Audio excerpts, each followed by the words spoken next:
વલસાડના કપરાડામાં ધોધમાર વરસાદથી ડેમ છલકાઈ રહ્યા છે। મધુબન ડેમમાં પાણીની આવક વધતા 10 દરવાજા ખોલીને પાણી છોડવામાં આવી રહ્યું છે। મધુબન ડેમમાંથી 1 લાખ ક્યુસેક પાણી દમણગંગામાં છોડાયું।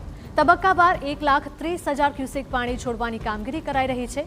દમણગંગા નદી કિનારાના ગામોને સાવચેત કરવામાં આવ્યા। વલસાડ જિલ્લામાં હજી પણ ભારે વરસાદની આગાહી છે।